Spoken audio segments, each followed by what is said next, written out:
नमः शिवाय, जय गणपति देवा, राधे राधे। पहले तो मैं आपको यह कह दूं कि 1 नवंबर को भूल के भी एकादशी ना करें। यदि आपने 1 नवंबर को एकादशी करी है तो पूरे वर्ष की तुम्हारी एकादशी क्षीण हो जाएगी। इसलिए क्योंकि 1 नवंबर को उदया तिथि में दशमी पड़ रही है और दशमी भेदी एकादशी करने से बच्चों की उम्र क्षीण होती है। कुंती माता ने खूब समझाया गांधारी को, लेकिन वो नहीं मानी। गांधारी हमेशा वह एकादशी करती रही जो दशमी भेदी थी, और माता कुंती ने वह एकादशी की है जो द्वादशी भेदी है।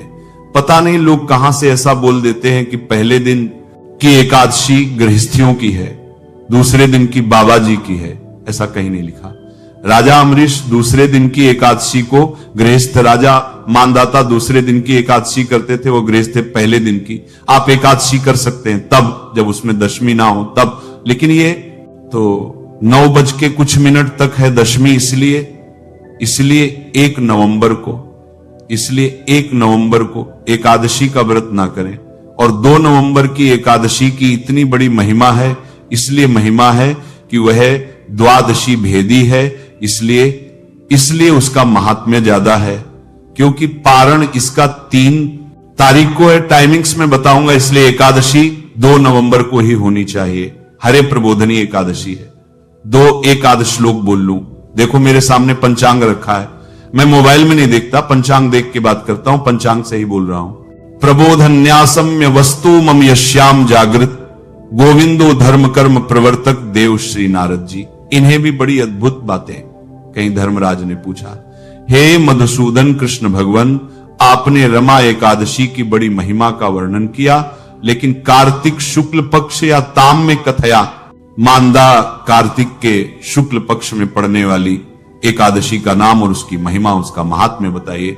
तो भगवान कृष्ण कहते हैं, हे धर्मराज, जो पूर्व काल में विधाता ब्रह्मा और नारद जी के बीच में जो संवाद हुआ था, नारद जी ने ब्रह्मा जी को इस एकादशी के बारे में पूछा था, तो ब्रह्मा जी ने इस एकादशी के बारे में नारद जी को जो कहा था, प्रबोधन महात्म्यम पापम पुण्य वर्धनम, ये इतनी बड़ी एकादशी है कि पूरे वर्ष भर के पापों को जला करके राख कर देती है। मैंने तो यहां तक कहा है कि यदि आपने एकादशी का उद्यापन भी कर दिया है तो भी आप हरिप्रबोधनी का व्रत जरूर किया करें। जान अनजान में किसी भी प्रकार का अपराध हुआ, प्रबोधन्यास महात्म्य पाप पुण्य वर्धन, ये पापों को जला करके पुण्यों को बढ़ा देती। मुक्ति प्रद बुद्धि नाम विधाता। ब्रह्मा की आंख में आंसू आ गए। कहा बुद्धि को पवित्र रखने वाली एकादशी है, विवेक को जागृत करने वाली एकादशी भगवान शयन में खड़े होते हैं। इसीलिए हरि प्रबोधनी एकादशी है। जिस तरीके से वली राजा के दरवाजे पर भगवान 4 महीने रहते हैं, जो हरि प्रबोधनी एकादशी का व्रत करते हैं, परमात्मा उनके दरवाजे को कभी छोड़ के ही नहीं जाते। भगवान कृष्ण का यह वाक्य, भगवान कृष्ण कहते, सहस्त्र राज एक उपवास प्रबोधन ले 1000 यज्ञ, और 100 वाजपेय यज्ञ करने से जितना पुण्य प्राप्त होता है, हरे प्रबोधनी एकादशी का व्रत करने से उतने ही फल की प्राप्ति। हमारे देहाती भाषा में इसको देवउत्थान कहते हैं। देव उत्थान नाम है क्योंकि देवता उसमें जागृत होते हैं। बहुत बड़ा उत्सव मनाया जाता है। ई दुर्लभम यमनोच, क्या सुंदर बात कही है। धरती पर मनुष्य बनना दुर्लभ है, मनुष्य में भी भारत की धरती पर जन्म लेना दुर्लभ है। सात्विक परिवार में जन्म लेना, अच्छे माता पिता के घर में जन्म ले लेना बहुत दुर्लभ है। सनातन धर्म में जन्म ले लेना दुर्लभ है, और उसमें भी मनुष्य बनकर एकादशी व्रत करने का पुण्य प्राप्त हो जाए, यह अति दुर्लभ है। मैंने तो यहां तक कहा है कि आप कभी भी व्रत नहीं करते हैं तो भी कुछ एकादशियां ऐसी हैं उनमें आपको अन्न नहीं खाना चाहिए, अन्न को त्याग देना चाहिए। हरे प्रबोधनी एकादशी है जो कि 1 तारीख को 9 बज के कुछ मिनट से आरंभ हो रही है और 2 तारीख को उदया के बाद तक है, 7 बज के लगभग 31-32 मिनट तक है। तो ये तो ब्रह्म मुहूर्त में भी होती एकादशी में 2 काल देखे जाते हैं। एक सूर्य उदय काल देखा जाता है, एक अरुणोदय काल देखा जाता है। अरुणोदय काल भोर में होता है, ब्रह्म मुहूर्त में होता है। यह सूर्य निकलने के बाद बिल्कुल भी नहीं होती। यदि ब्रह्म मुहूर्त में होती तो भी हम 2 नवंबर को ही एकादशी करते, लेकिन ये तो भगवत कृपा से इसकी तो ये एकादशी आपको 26 एकादशी का पुण्य देगी। इसीलिए क्योंकि एकादशी उदया में है, इसीलिए 2 नवंबर तो आप मेरी बहुत बातें मानते हैं तो ये भी आप जरूर मानिएगा। बड़ा प्रचार हो रहा है, वीडियो डाली जा रही है कि 1 नवंबर को एकादशी पंचमी का 1 नवंबर से शुरू है। ध्यान रखो 5 दिन है नहाने के, जैसे चातुर्मास पूरा होता है 1 नवंबर से आरंभ है, उसमें 5 दिन की गति पूरी करनी। लेकिन जो व्रत की आप एकादशी करते हैं वह 2 ही तारीख को कीजिए। ऐश्वर्यम संपद प्रज्ञा राज्यम च सुख संपदा तदात योता भतियाने। हर बोधिनी जो हरि प्रबोधिनी का एकादशी का व्रत करते हैं, भगवान उनको सर्व संपदा दे देते, वंश वृद्धि उनकी बढ़ती है, आरोग्यता मिलती है, घर में परिवार में सुख समृद्धि बढ़ती है, किसी भी प्रकार की किसी भी चीज की कमी नहीं रहती। इतनी बड़ी महिमा है हरि प्रबोधनी एकादशी। हरि प्रबोधनी एकादशी के दिन तुलसी शालिग्राम भगवान का जो विवाह है 5 दिन ये चलता है। पंचमी का 5 दिन बड़े अद्भुत, यहां भी पूर्णिमा के दिन व्रत है, वो है विवाह है भगवान का। क्योंकि 2 तारीख को तो रविवार पड़ गया है, रविवार को थोड़ा तुलसी वगैरह तोड़ने करने में छूने में तो कोई दोष नहीं है, गमला उठाने में तो कोई दोष नहीं है, लेकिन कभी स्पर्श करते हुए पत्ता झड़ जाता है, टूट जाता है। इसलिए हम लोग रविवार पढ़ने पर हम तुलसी मां का विवाह नहीं, तुलसी शालिग्राम भगवान का विवाह नहीं करते। और अब की बार पूर्णिमा को मुहूर्त निकला है, ठाकुर जी का तो खैर रोज का ही मुहूर्त है। यदि आपको घर कोई काम नहीं है तो 5 तारीख के बाद भगवान के विवाह में हाजिरी लगाकर ही जाना। तो इस वीडियो में ये मैंने आपको एकादशी की बात बताई। अब बात है देव उठान कब उठाएं। अब ये बात है, देव उठाने के लिए 1 तारीख को आप देव उठा सकते हैं और 2 तारीख को भी आप देव संध्या काल में, रात्रि काल में एकादशी है, इसीलिए आप देवताओं को 1 तारीख को भी उठाएंगे तो कोई भी दोष नहीं है, किसी भी प्रकार का दोष नहीं।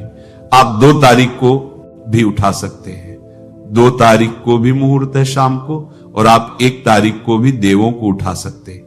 हम लोग 1 तारीख को देव उठा रहे, तुलसी वन आश्रम में देव उत्थान व्रत तो 2 ही तारीख को, लेकिन हम देव उत्थान 1 तारीख को, पंचमी का भीष्म पंचक जिसे कहते हैं वह भी 1 तारीख से ही आरंभ है। तो आप देव उत्थान 1 को भी मना सकते हैं, 2 को भी मना सकते हैं। जैसे कहीं कोई नारीथु काल में ऐसी कोई स्थिति बनती है तो आप आराम से 2 तारीख को आप देव पूजन कीजिएगा, देवों को आप जागृत कीजिएगा, तो उसमें कोई दोष नहीं। ये 5 दिन पुष्कर से माने जाते हैं पूरी दुनिया में। तो पुष्कर का जो मेला है वो 2 तारीख से आरंभ हुआ, हर साल वो 5 दिन का होता है। मेला अब की बार वो 4 ही दिन का रह गया, 1 दिन उसमें वो कम हो गया है। 2 नवंबर, 3 नवंबर, 4 नवंबर और 5 नवंबर का वह पुष्कर का हुआ, लेकिन बहुत जगह देवोत्थान। यदि आपने 1 तारीख को अन्न नहीं ले रहा हो, यदि आपने नहीं खाया तो आपकी एकादशी क्षीण हो जाएगी। इसलिए आपको एकादशी 1 तारीख को अन्न खाना ही होगा। बहुत लोग ज्यादा होशियारी दिखाते हैं कि दोनों ही दिन का व्रत कर लेते तो कोई ना कोई तो पुण्य मिल ही जाएगा। आप दोनों दिन का आप व्रत कर लेंगे तो दशमी में एकादशी मानी जाएगी जो आपके पुण्यों को क्षीण कर देगी। यह ध्यान रखिए, ज्यादा होशियारी ना दिखाना। बहुत खूब होशियार होते हैं, हम 2 ही दिन का व्रत कर लेते हैं आपको उस दिन। हाँ, यदि आपका और कोई व्रत पड़ जाता है, जैसे मंगल का आप व्रत करते हैं, एक उदाहरण के तौर पर शनिवार का आप व्रत करते हैं, उदाहरण के तौर पर अब 1 तारीख को शनिवार पड़ रहा है तो उस दिन आप संकल्प लेकर के एकादशी का व्रत नहीं, उस दिन आप शनिवार का व्रत करेंगे तो फिर आपको उसमें कोई अपराध नहीं, फिर आपकी एकादशी क्षीण नहीं होगी।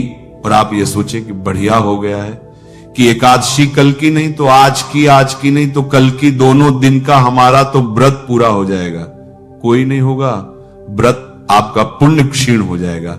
देव उत्थान आप कर रहे हैं, देव आप उठा रहे हैं तो रात्रि को सब कुछ बनाइए, जो भगवान के लिए जो सब बनता है वो बनाइए। चावल ना पकाना, 1 तारीख को भी चावल शाम को बिल्कुल भी नहीं बनाइए। भगवान को तो भोग लगाने में कोई दोष लगता नहीं है, लेकिन स्वयं के खाने के लिए तो उसमें तो फिर अपराध ही। मुझे किसी ने पूछा है कि हम भगवान के लिए शाम को खीर पूरी बना सकते हैं? एक 100% बना सकते हैं। हमारे बिहारी जी का भोग एकादशी को भी अन्न जगन्नाथ भगवान का लगता है, भगवान के लिए बना सकते हैं, खुद के लिए नहीं। एक बात और सुनिएगा, एकादशी के दिन आपका व्रत है। अब पूरा घर के लोग तो व्रत करते नहीं, एक आध जो लोग करते हैं, तो क्या उस दिन हम अन्न बना करके और भगवान का भोग लगा सकते हैं? परमात्मा का भोग अन्न का 365 दिन लगता है। वेद में अन्न से भोग लगाने का तो मंत्र है, भगवान को भोग लगाने में बिल्कुल भी दोष नहीं है। फिर आप कहोगे कि भगवान का भोग लगा करके वो प्रसाद बन गया तो हम ले सकते हैं, बिल्कुल नहीं ले सकते। एक बात और सुन लीजिए, मैंने गरुड़ पुराण में पढ़ा है, व्रत वाले दिन अन्न का भोग भगवान को लगा के जो अन्न का प्रसाद दूसरों को बांटते हैं उन्हें जघन्य अपराध लगता है, बहुत बड़ा बहुत भारी अपराध उनको लगता है। व्रत वाले दिन प्रसाद में अन्न का प्रसाद बांटना ही नहीं चाहिए। इसके लिए मैंने गया जी से प्रवचन में यह बात कही थी।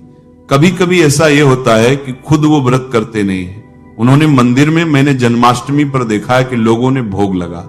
जन्माष्टमी पर आप सब चीजों का भगवान को भोग लगा सकते हो, लगता ही है 56 भोग लगता है।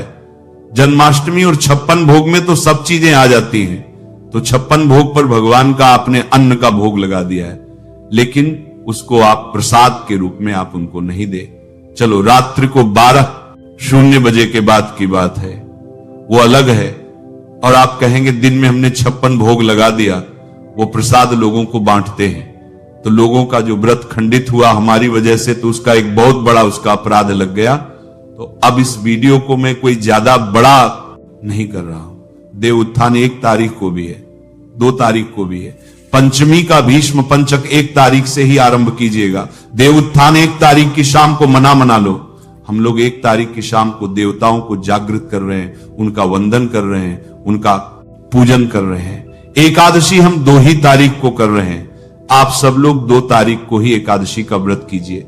जो एकादशी के दिन देवताओं को 1 तारीख को जगा रहे हैं, भगवान को अन्न बनाकर भोग लगा सकते हैं, लेकिन खुद नहीं खा सकते। 1 तारीख को तुलसी पत्र पहले से तोड़ के रख लीजिए। शालिग्राम भगवान पर या गोपाल जी पर 108 कम से कम तुलसी पत्र चढ़ाइए, भगवान को तुलसी पत्र चढ़ाइए। कार्तिक का महीना है जिसकी बहुत बड़ी महिमा, बहुत बड़ा महात्म्य है। एकादशी को लेकर के एक आध श्लोक और मैं बोल दूं, फिर आपको मैं बड़ी अद्भुत कथा की तरफ लेकर के चल रहा हूं। वर्णन किया गया है, कहा गया है कि मेरु मंदिर मात्राण पापन युक्तान, महेंद्राचल पर्वत के बराबर भी यदि किसी के पाप हो, धोखे से भी यदि उसने हरि प्रबोधनी एकादशी का व्रत कर लिया है, तो इतने बड़े पाप भी उसके समाप्त हो जाएंगे। हरि प्रबोधनी एकादशी की इतनी बड़ी महिमा है। यावत प्रबोधिनी विष्णु तीर्थ नयात कार्तिक कहते हैं कि हरि प्रबोधिनी एकादशी इतनी बड़ी है, जिनके घर में एक भी व्यक्ति हरि प्रबोधिनी देवउठनी एकादशी का व्रत करता है तो संपूर्ण ब्रह्मांड के तीर्थ उस दिन उसके घर में चल करके आ जाते हैं। इतना बड़ा महात्म्य हरि प्रबोधनी एकादशी। आप हरि प्रबोधनी, आप एकादशी का व्रत नहीं करते हैं तो भी इतनी बड़ी यह एकादशी है कि इस एकादशी का व्रत करना ही चाहिए। अब किसी ने यह पूछा है, क्या हम 1 तारीख को तुलसी विवाह कर सकते हैं? मेरे पास में ये पंचांग है, तो इसमें 1